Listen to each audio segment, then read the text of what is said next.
Welcome to the Geek Teacher. Today what we're going to be doing is looking at inserting a picture into your video file while the narration continues on over the top. It is usually pretty easy to insert a picture simply by clicking on this button and putting it in, but what usually happens is you drop that in and you get a period of uncomfortable silence because the narration has stopped. It interrupts the entire soundtrack. So what we want to do, because it is useful to be able to do it, is put a picture in but have the narration continue over the top. Now this can be important if you're analysing poetry, for example. You might want to have a quote from the poem displayed on the screen while you're talking about it. And it is actually fairly simple, assuming that you do some things properly first.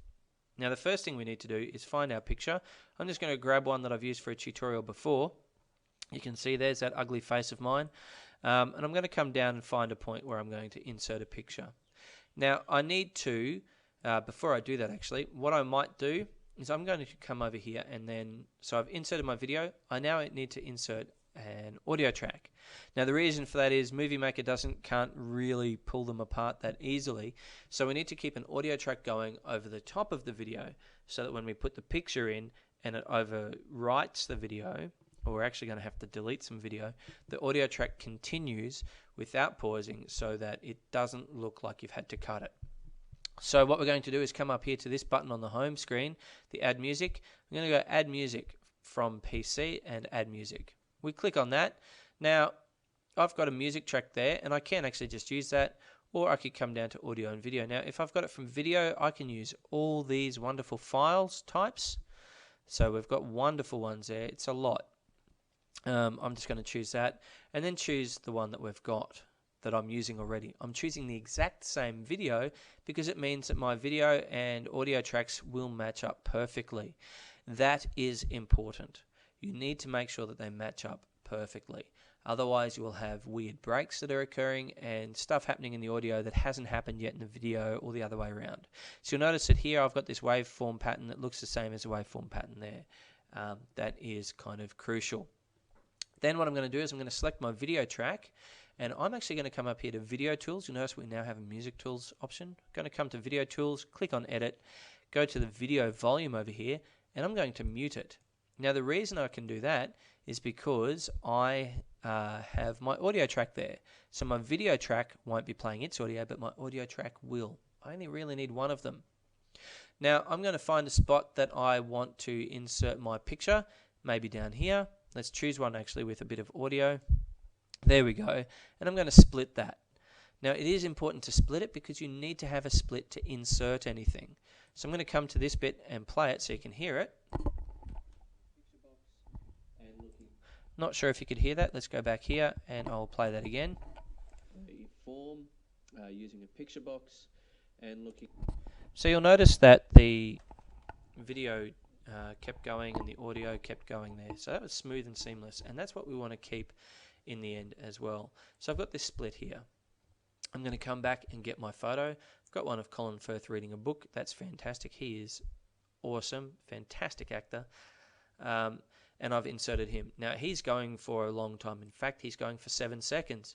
I don't want that. Here under the video tools, I've got the duration of 7 seconds. I'm going to grab that and drop it back down to 5. So now it's going to be going for 5 seconds. If I press play at this point, using a picture box and looking at upping and decreasing the score based on clicks. So hitting the picture will make the score go up by 1. okay, so you'll notice that the audio continues there because we've got our separate audio track. What you may not notice is that it's now disjointed. The audio track over here does not match up with the one under here, which means my video is not going to match up with the audio track. And the reason for that is I've actually now gone and put an extra 5 seconds of footage into the video. That is a problem. However, it is easily solvable. What I'll do is take 5 seconds out. So you'll notice 1, 2, 3, 4, 5. There are 5 seconds. Let's go back here. Notice that 1703, 1803, 1903. So it's 5 seconds. 1, 2, 3, 4, 5. Now if I take the same amount out of my video, 1, 2, 3, 4, 5. So I've got 1, 2, 3, 4, 5. I'm going to split it here. So I'm taking the same amount of frames out that I just put in, and I delete that. Now you'll notice that the video and audio actually matches again. I've taken out the exact same amount of time that I've put in so that it matches. So if I play that, using a picture box and looking at upping and decreasing the score based on clicks. you'll notice that the sound continues and my video now matches up with my sound file. That is as difficult as it gets. So again, the steps, if I take you from the start again, let's go get a new project. The steps again, we add our video. There's our video. We come back to home, we add music from the PC, and we use the exact same video. So you need to choose down here the videos, exact same video. So now our audio tracks match up. We go to our video, so we select our video, come to video tools, video volume, we mute that because it's on the audio track too, and then we find the spot we want, we split it, we grab our photo, put it in where we split it, and for the amount of time that we have there, we need to take it off the video. So that in this case, it's 1, 2, 3, 4, 5, 6, 7. 1, 2, 3, 4, 5, 6, 7. And there we go. Split that and remove the video for the exact same amount of time. And that way our audio keeps matching up.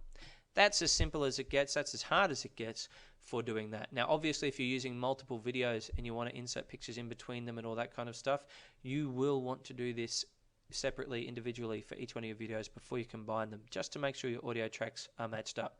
So you trim both of them at exactly the same time.